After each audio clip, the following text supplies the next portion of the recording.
Listen.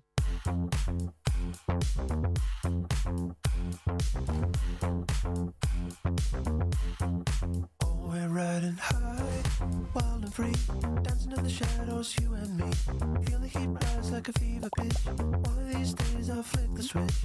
Got that rhythm when the sparks will glow. Time moves fast and we need to go slow down and sink again. Listen. Bonjour et bienvenue à cette conférence qui va parler des liens entre le commerce de proximité et les activités de logistique. Ça va être une conférence un peu sportive parce qu'on n'a pas beaucoup de temps. Donc Loïc Chavaroche, coprésident de la commission logistique urbaine de l'Union TLF. Je ne donne pas tout le titre, donc vous pouvez prendre des notes dans la salle, c'est indiqué sur les écrans. Emmanuel Leroc, dirigeant d'Eclore et co-rapporteur au sein du Conseil national du commerce, autrement appelé CNC, et vous avez fait un travail en particulier sur la vacance commerciale. Julien Dartout, délégué général du Club Déméter, et Rémi Golléger, associé fondateur de Corsalis, opérateur immobilier dont l'activité est le développement d'espaces de distribution urbaine en milieu dense. Ça va, j'ai tout bien dit? Parfait. Bon. Eh ben on démarre et on va commencer par du factuel. Emmanuel Leroc, de quelle façon, qu'est-ce qui nous permet de dire que les commerces de proximité sont menacés? Bonjour à tout le monde, donc merci et ravi de parler un peu de commerce dans un monde plus logistique et j'adore qu'on fasse l'inverse, donc c'est bien aussi. En fait, alors attendez, hop, il faut que je sois rapide, donc je vais essayer d'être rapide. J'ai quelques éléments factuels. Donc comme vous le disiez tout à l'heure, on étudie dans le cadre du Conseil national du commerce ce qui se passe, l'impact territorial des transformations du commerce, puisqu'en fait, on peut dire le commerce de proximité est menacé, c'est un peu violent comme sujet. En fait, il y a beaucoup de changements, il y a beaucoup d'impacts, il y a des magasins qui ferment, on l'a tous vu.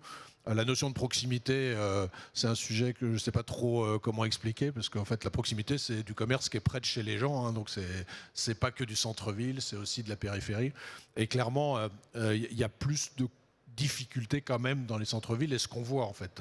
Et donc qu'est-ce qui se passe et pourquoi c'est menacé? C'est pas de la faute de la logistique, c'est d'une manière générale parce que la consommation change. On voit ici deux slides, deux éléments importants. Le premier, c'est qu'on consomme de moins en moins de biens et de plus en plus de services et que donc ça a des impacts sur les modèles économiques des commerçants.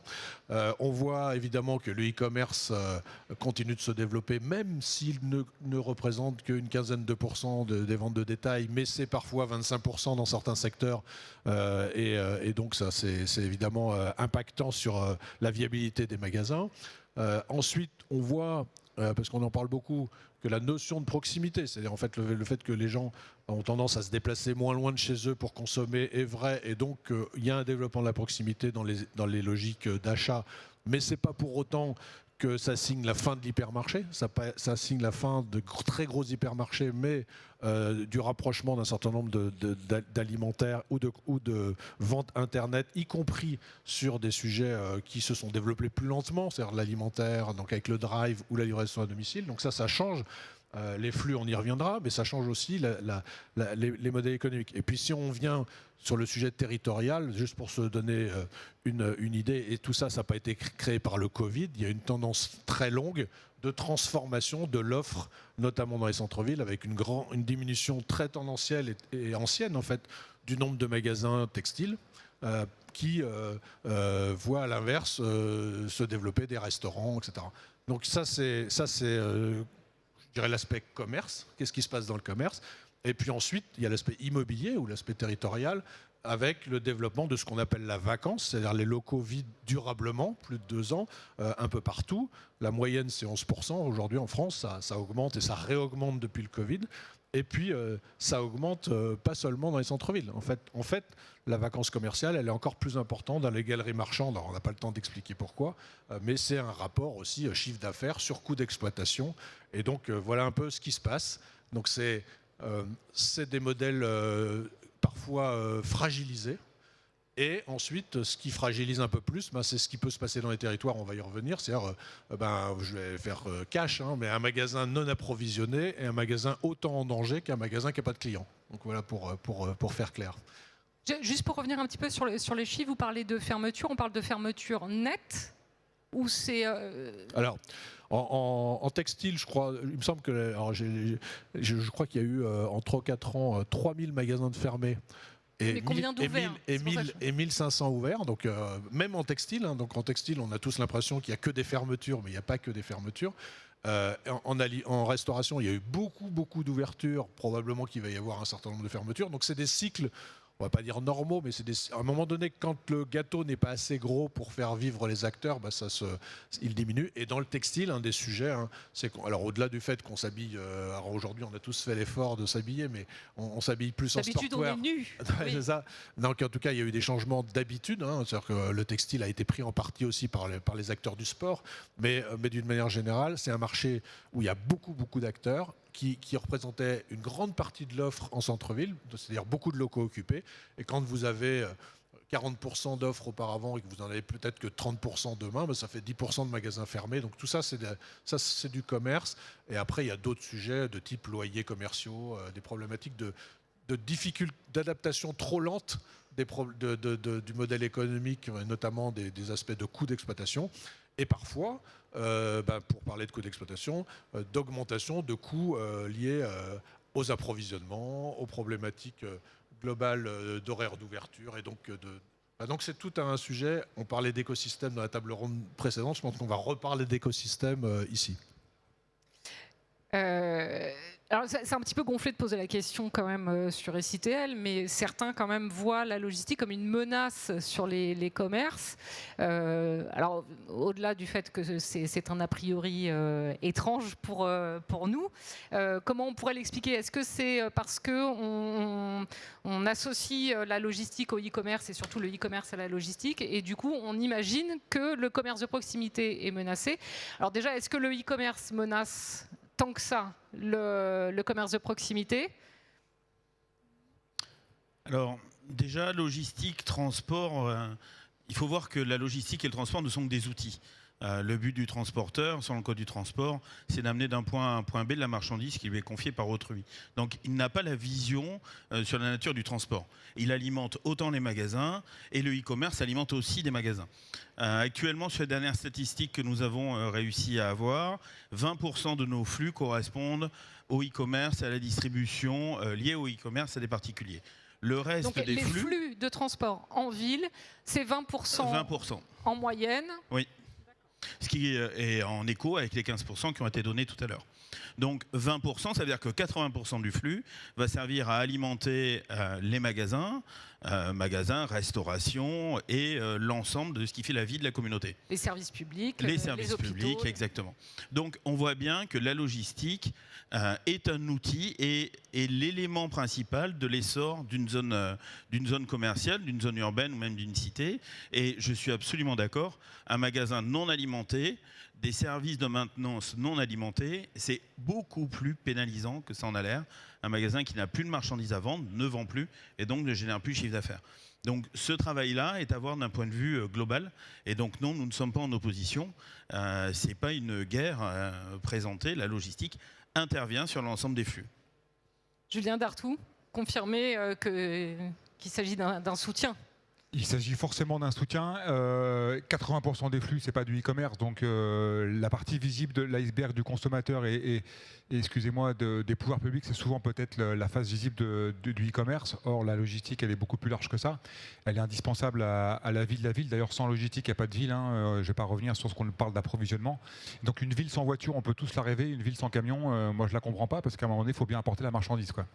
Je crois que le vrai sujet, il est plutôt dans l'acceptabilité de la coexistence de la marchandise et voire même de l'indispensabilité de cette logistique. Potentiellement, l'acceptabilité d'une logistique beaucoup plus visible que ce qu'on le croit. Aujourd'hui, elle fait tout pour être invisible et c'est sans doute un pas important, mais pour autant, la logistique qui aura le moins d'externalité, c'est peut-être celle qui sera la plus massive possible, quoi. Et donc, ce n'est pas celle des petits véhicules, c'est celle des véhicules qui sont massifiés, organisés et qui va générer le moins d'externalité à la fin, quoi. ceux qui sont les plus visibles et du coup pointés du doigt comme étant... Voilà, le gros véhicule est de facto pointé du doigt parce qu'il est visible. Toutefois, il apporte dans son équation économique, environnementale et sécuritaire du bénéfice par rapport à une logistique beaucoup plus capillaire qui, sur ces trois enjeux-là, est plus négative, quoi.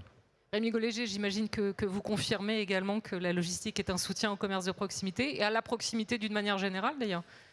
Oui, je confirme ce que disaient mes trois collègues. Une dimension qu'on n'a pas abordée, c'est un peu l'injonction contradictoire quand on parle du commerce de proximité, sur la capacité de ces petits commerces à s'adapter aux mutations de la ville auxquelles on est tous confrontés, les volontés d'apaisement, de piétonisation, de réglementation de la circulation des véhicules ou de l'accès des marchandises. Et je pense qu'aujourd'hui, les commerces de proximité sont moins outillés que des opérateurs de plus grande taille pour modifier leur process de livraison que des opérateurs qui ont une supply chain internalisée ou qui ont des leviers pour réorganiser leur process autour de ces nouvelles contraintes. Évidemment, le fil est un peu gros, je prêche pour ma paroisse, mais dans tous ces sujets-là, il y a un sujet global d'aménagement du territoire auquel les opérateurs, les différents opérateurs qui sont représentés sont confrontés avec ces injonctions contradictoires qui sont plus d'apaisement des flux, moins de véhicules, plus de services côté consommateur, et tout ça fait un mélange qui est un peu compliqué.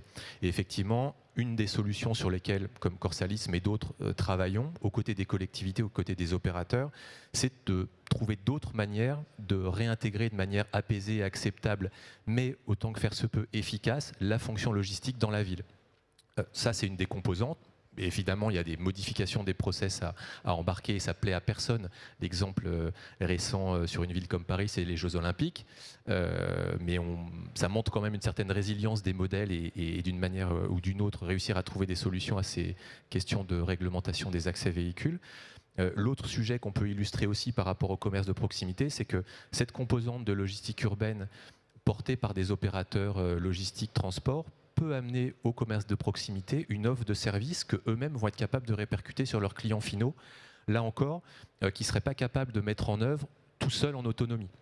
Et donc, il y a une offre de service qui doit être construite, qui commence à émerger à quelques endroits du territoire, mais qui doit continuer à être consolidée pour accompagner aussi les commerces de proximité, d'une part pour les livrer, on en a beaucoup parlé, mais aussi d'autre part pour enrichir l'offre de services qu'ils sont capables de proposer à leurs clients.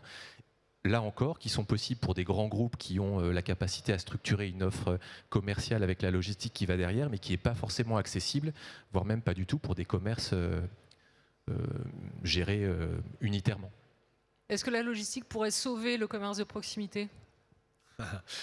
Sauver, je ne sais pas, mais en tout cas, c'est forcément en recherchant. On a des modèles qui se transforment vraiment. C'est ce que vous avez dit est très juste. C'est-à-dire que toutes les enseignes aujourd'hui sont omnicanales parce que le client, il ne supporterait pas qu'on lui réponde non. En fait, le premier sujet, c'est le citoyen, en fait, parce que les injonctions contradictoires, elles sont énormes. D'un côté, un citoyen habitant qui ne supporte pas une seule gêne dans sa rue, et de l'autre côté, il veut être livré en 1 heure du produit qu'il commande, alors qu'avant, il en avait rien à faire d'être livré en 1 semaine. Donc on a un raccourcissement du temps qui n'est pas favorable à la mutualisation des livraisons, parce que forcément, ça sous-entend que les magasins peuvent servir de stock de proximité, mais qu'à l'inverse, si ça vient d'ailleurs, il faut bien que le flux rentre. Donc sauver, je ne sais pas, c'est consubstantiel de la réponse. C'est-à-dire que ce n'est pas possible d'avoir des commerces efficients sans une logique efficiente, mais c'est vieux comme le monde. Hein. Moi, j'ai été 15 ans directeur immobilier de Darty. On fait de la logistique depuis longtemps, on fait du SAV depuis longtemps. Enfin, ces sujets-là, sans la logistique, les magasins n'existeraient pas. Ce qui est vrai, c'est que c'était un peu un sujet pas noble. C'est-à-dire qu'en fait, on parlait tous de clients, de magasins, etc. Et que l'aspect logistique, et c'est encore vrai malheureusement, c'est un certain nombre de commerçants, je ne vais pas les appeler de proximité sans enseigne, c'est qu'en gros, la logistique, ils ne s'y intéressent pas. En fait. Il y a quelqu'un qui vient les livrer, et puis... En fait, c'est un peu magique. C'est vrai qu'en plus, il n'a pas un gros pouvoir sur le sujet, il faut quand même le reconnaître. C'est-à-dire qu'il est un peu dépendant quand même de la manière dont son prestataire va pouvoir le faire. Donc, ils ne peuvent pas non plus s'en sortir tout seuls. Donc, on revient à nos sujets de massification, ce qui est quand même pas facile, hein, puisque encore une fois, ça vient se télescoper avec une promesse consommateur qui est de plus en plus immédiate. Donc ça, c'est quand même pas simple. Et par ailleurs, l'équilibre que on citait tout à l'heure entre ce que veulent faire les élus de leur ville. Donc là, moi, où je suis attentif, c'est qu'il ne faut pas que les difficultés logistiques poussent les opérateurs de commerce à sortir de la ville. Parce qu'en fait, plus ça devient compliqué d'exploiter dans l'urbain, plus quand vous gérez des magasins, vous êtes tenté d'aller en dehors de l'urbain. Parce que là, pour le coup, c'est le client qui fait la logistique. Il vient vous voir et là, on retrouve un monde beaucoup plus facile. Une des difficultés de l'urbain, c'est si on ne traite pas bien. Alors, il y a deux sujets, le coût de l'immobilier et les flux, et notamment les flux à la fois clients.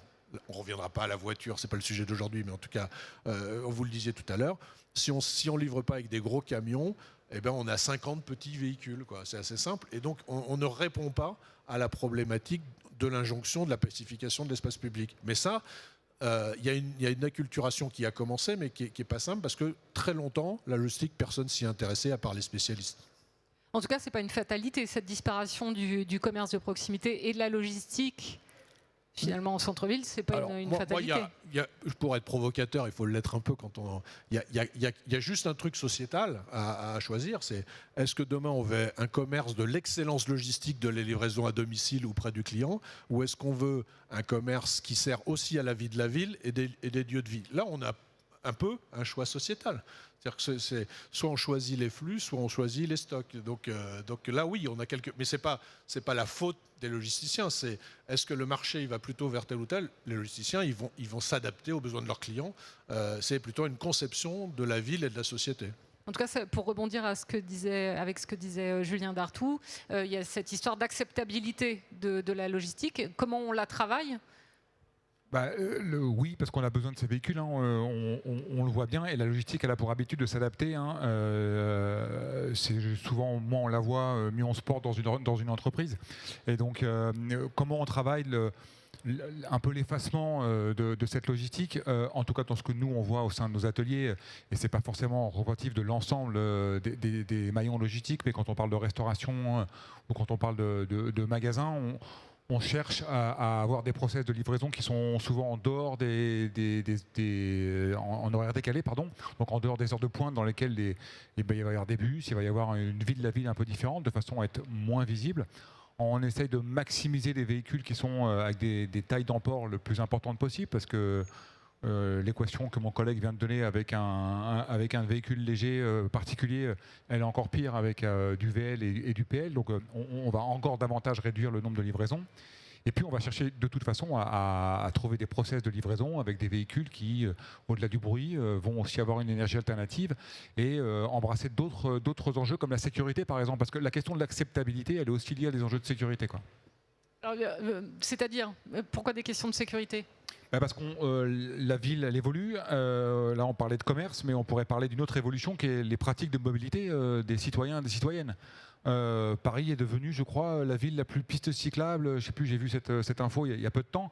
Or, il y a 15 ans dans Paris, prendre un vélo, c'était impossible. Donc aujourd'hui, on croise des vélos, on croise des trottinettes, on croise des roues, on croise tout type de véhicules qui ont des formes diverses et variées. On a des pistes cyclables entre des routes et des aires de livraison, entre des trottoirs donc ça devient très compliqué, Et donc cette complexité, elle a des conséquences, et des conséquences qui peuvent parfois sont graves.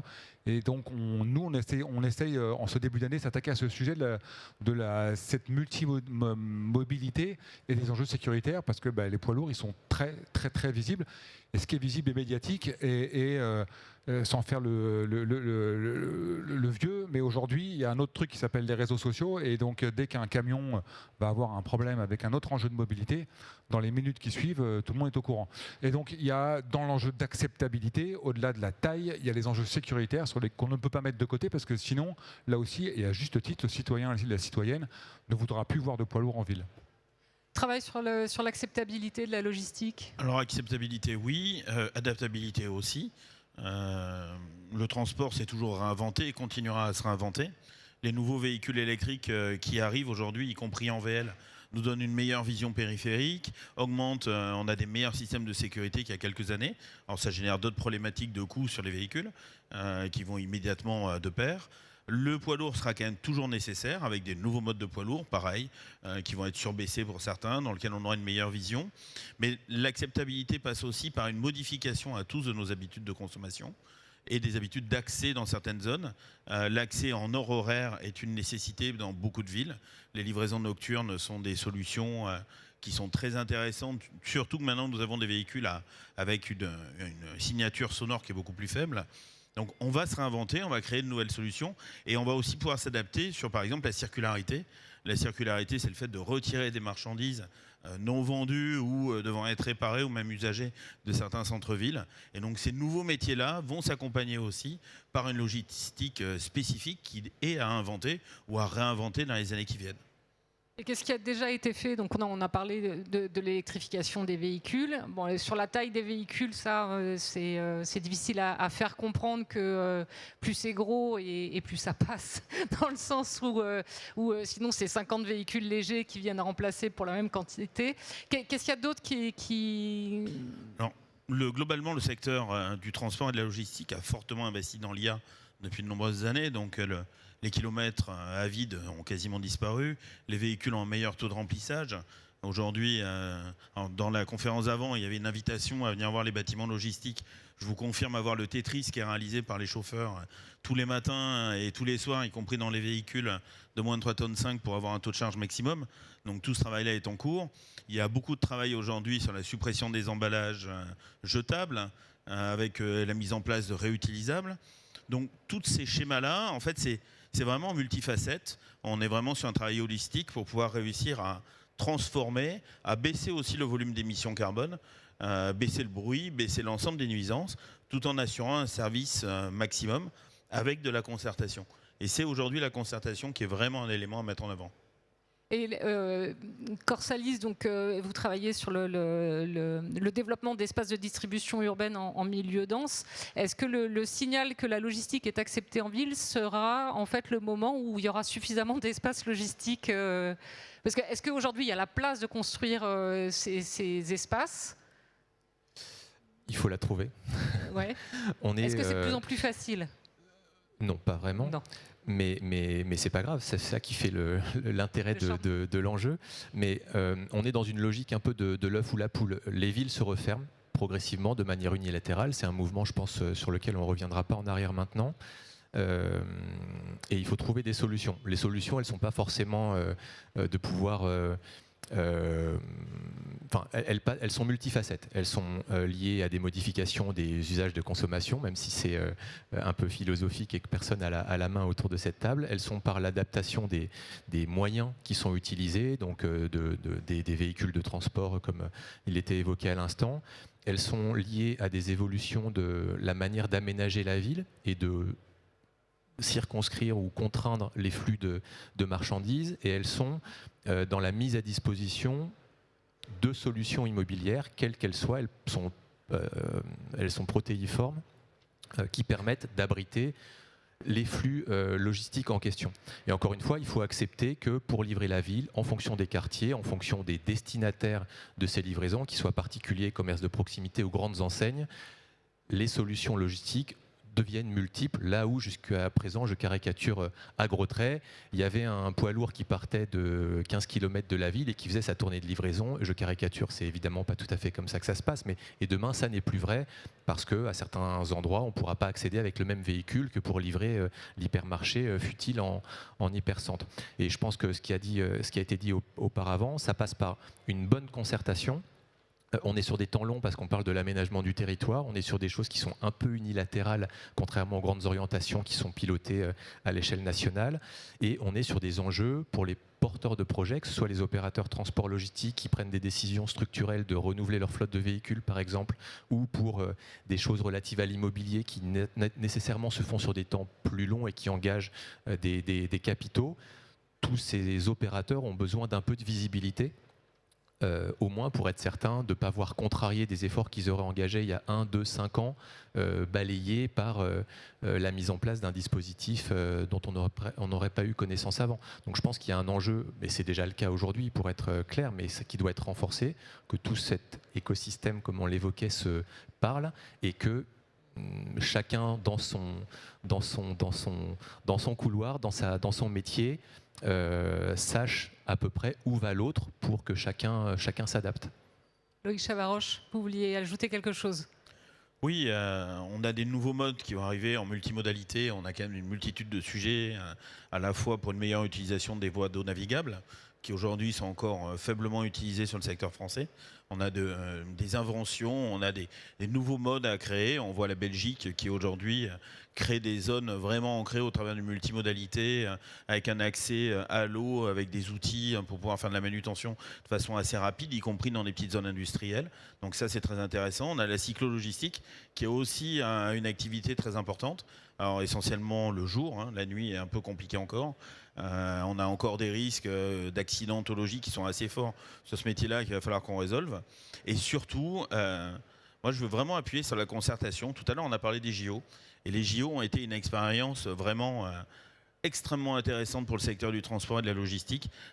Presque 5 à 6 ans de concertation avec la logistique en or. Ce qui a permis quand même de résoudre un défi qui n'existait pas, qui n'avait jamais existé d'ailleurs, livrer un centre-ville en permanence en plein mois de juillet avec des grosses contraintes de sûreté, grosses contraintes de sécurité et une multitude de personnes. Et globalement, pendant les Jeux Olympiques, la filière est restée droite à la tenue. L'ensemble du centre-ville a été livré. Je n'ai pas entendu de manque, quel qu'il soit, en centre-ville. On a mis en place les moyens en face et on voit que c'est une réussite. C'est une réussite au travers de 4 ans, 5 ans de concertation, au travers de plusieurs organismes, dont un dont je suis le co-animateur, qui est le comité technique de logistique urbaine durable, acteur économique, et avec les acteurs publics qui sont en face, qui nous aident à co-construire une solution pour avoir une bonne acceptabilité, y compris une acceptabilité, sécurité, sûreté, qui sera globalement le défi de demain. Donc on doit réussir ensemble à trouver des solutions et à se réinventer. Et du coup, qu'est-ce qui manque pour que ce soit les JO tous les jours? Alors tout à l'heure, j'ai entendu parler d'un coordinateur logistique, d'un référent logistique. Le référent logistique, pour nous, est une nécessité. On a fait déjà plusieurs demandes et on continuera à en faire. La logistique n'est pas le transport de personnes et le transport de personnes n'est pas la logistique. Donc il faut réfléchir et co-construire. On voit hélas parfois des communes ou des communautés de communes qui n'arrivent pas à se parler, avec des règles différentes entre la communauté centrale, la commune centrale et les communes qui sont autour, ce qui est un véritable défi logistique, même parfois un casse-tête. Et ce dialogue-là doit vraiment être renforcé quand les transporteurs découvrent, quelques semaines avant la mise en place d'une nouvelle réglementation locale, quelque chose qui n'était absolument pas prévu. Parfois la capacité de réaction, elle n'est pas en jours, elle est en mois, elle est en années. Quand il faut créer une nouvelle infrastructure, quand il va falloir créer de la logistique de proximité, qui est vraiment quelque chose à continuer à développer. Les hubs logistiques et les micro-hubs sont encore peu présents sur le territoire comparé à d'autres pays tels que l'Angleterre ou autres. Donc il y a des vrais défis et ça ne se construira pas en 6 mois. Donc ça veut dire aussi une politique qui est sur de la longueur. Un changement politique court. Les industriels que sont les transporteurs, les logisticiens et les bâtisseurs, on ne sait pas s'adapter en 6 mois, surtout quand on fait des plans d'investissement à 5, 10 ans. Et aujourd'hui, avec l'électricité et l'électrique, on le voit, on a quand même des complications techniques pour réussir à mettre de l'alimentation. Une alimentation poids lourd, c'est pas alimenter une voiture, c'est beaucoup de puissance. Et donc pour ça, il faut du dialogue, de l'échange et une vision stratégique à 5-10 ans. Une petite planification et une certaine stabilité. Absolument. Stabilité. Est-ce que vous voulez ajouter quelque chose par rapport à ce qui pourrait manquer, ce qu'on pourrait mettre en place? Sur l'aspect sécuritaire, est-ce qu'il y a des choses qui ont été faites et qui devraient être encore faites d'ailleurs? Au-delà de l'aspect sécuritaire, il y a l'idée aussi d'être capable, pour l'acceptabilité de cette logistique, de la reconnaître en tant que telle. Et ça, sans vouloir refaire la réglementation française, puisqu'on parle du transport de personnes. En France, il y a un truc, par exemple, à Paris, qui s'appelle Île-de-France Mobilité, qui gère les personnes. Bon, Île-de-France Marchandises peut-être, mais ça c'est un vœu pieux et je pense qu'on peut tous mettre la pièce dedans, on ne le verra jamais. En revanche, dans le travail de l'acceptabilité, il y a peut-être des choses simples qui pourraient être de valoriser les comportements, les organisations des chaînes logistiques, parce qu'en valorisant un comportement, ça encourage les entreprises à faire peut-être différemment, parce qu'elles peuvent elles-mêmes, dans leur chaîne de valeur, le valoriser auprès de leurs propres clients, quoi. Et nous, ce côté un peu, on va dire, reconnaissance, valorisation, nous, on y croit. Alors c'est sans doute du temps long, parce que le dialogue public-privé, tout ça, c'est ce qu'il faut faire, c'est du temps très long. Premières expérimentations, livraison de nuit 2009, 2024 pour que la ville de Paris dise c'est la solution pour approvisionner Paris, soit 15 ans. C'est le temps long, hein. Mais je crois que travailler sur la valorisation, Londres l'a fait. Alors Londres, ils ont Transport for London qui gère la marchandise, mais ils reconnaissent le comportement d'un acteur logistique. Ils lui donnent des étoiles. C'est très con, hein, mais l'étoile, si je veux plus d'étoiles, j'ai plus d'autorisation, j'ai plus de reconnaissance, et ça me donne envie d'être plus performant et d'être plus visible, quoi. Et ça me donne des droits différents. Hein, on a dans certains tests, nous, en France, hein, on avait travaillé sur l'idée de dire si j'ai un comportement différent, alors j'ai pas les mêmes droits que les autres. Si je ne fais pas de bruit, si j'ai un véhicule qui est low emission, alors je peux venir livrer à 5h du matin avec un véhicule de 26 tonnes. Ce genre de choses va tirer vers des logistiques qui sont moins impactantes, quoi. Et donc, c'est en réflexion, c'est quelque chose de concret ou c'est une idée certaines agglos, au travers des référents marchandises, on est plutôt en phase, hein, parce qu'ils savent ce que c'est que la marchandise. Donc quand il n'y a pas de référent, c'est un dialogue qui est impossible. Mais les référents, ils sont face aussi, et c'est normal, à tout un écosystème politique qui parfois ne maîtrise pas. On l'a testé. Ça fonctionne, mais dans du cadre très dérogatoire. Nous, on aimerait bien que ce ne soit pas dans du cadre dérogatoire. Rémi Golléger, des choses qui pourraient être améliorées ? Améliorer, il y en a toujours, mais je pense qu'il faut que tous les acteurs de cette chaîne se mettent en position de faire des expérimentations pour montrer que ça fonctionne, montrer qu'on sait changer de manière plus robuste et moins, disons, artisanale, mais au sens noble du terme, de ce qui a pu être fait, par exemple, pendant les JO, où tout le monde était en hyper-réaction sous contrainte dans un délai très court. Et je pense qu'aujourd'hui, même si c'est pas facile, quand on change une flotte de véhicules, quand on construit un bâtiment, quand on fait des choses engageantes, de garder un peu de souplesse pour tester, montrer que ça fonctionne, ou corriger s'il y a des contraintes. Et ça se fait sur le temps court. Enfin, on doit se laisser les moyens de le faire sur le temps court. Nous concernant, on essaye de produire des solutions immobilières pour essayer justement d'offrir des écrins pour que des opérateurs puissent tester ces nouvelles pratiques, tester de la mutualisation, ce genre de choses, aussi pour apporter du service au commerce de proximité, comme on évoquait. Et ça ne doit pas être en contradiction avec le temps plus long et la nécessité de la concertation qui doit toujours se poursuivre. Mais je pense que je fais le vœu pieux que le marché évolue et s'ouvre petit à petit à ce type de réflexion, parce qu'on sait que le chemin est un peu inéluctable et qu'il faut tous qu'on bouge, en fait. Voilà. Bon, ça va être les mots de la fin, peut-être, Emmanuel Leroux. Juste deux ou trois mots. Je crois que ça passe par le dialogue permanent, c'est-à-dire qu'en fait tout ça change en permanence, donc on ne peut pas se dire on va se voir une fois puis on va se dire donc il y a un sujet, il y a des étapes évidemment à ne pas manquer qui sont les étapes de la construction de l'urbain, parce qu'une fois qu'on a pris des parties qui ne permettent plus de faire des choses, du coup les choses sont définitivement figées. Donc on a un sujet de partage d'espace public, de toute façon ça c'est certain, donc ça c'est forcément avec les élus qu'on peut travailler. Il y a un sujet commerçant. Les commerçants, ils sont dans un monde qui a été organisé par le passé, et c'est très compliqué d'en sortir. Tout est hyper organisé, structuré. Il y a des sujets du coup de modèle économique. C'est-à-dire que quand on a des ruptures de charge, quand on a des stocks rapprochés, il faut trouver le modèle économique pour lequel ça tourne. On n'a pas toujours un consommateur qui est prêt à payer plus cher, loin s'en faut aujourd'hui. Donc on est un peu sous contrainte. Et donc peut-être que ça s'allégera au fil du temps. On n'a pas beaucoup parlé de ça, vous en avez parlé. Parce que pas de temps. Juste un sujet, c'est vrai qu'il faut qu'on commence à penser la logistique de la durabilité, c'est-à-dire pas au sens du fonctionnement du camion, mais au sens des produits qui sont utilisés par un consommateur quelques mois, qui sont rendus à un commerçant. Et il y a des allers-retours entre... et ça, on n'est pas prêt, parce que ça multiplie encore un type de flux différent. Et comme c'est moi la chef, c'est moi qui aurai les derniers mots. Et du coup, je pique les mots de Loïc Chavaroche quand on a préparé la conférence. Demain se fera ensemble. Voilà, merci beaucoup. Merci. Listen.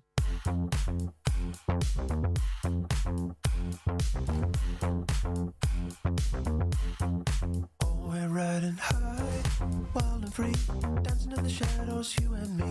Feel the heat rise like a fever pitch. One of these days I'll flick the switch. Got that rhythm when the sparks will glow. Time moves fast and we need to go slow down and sink again. Listen.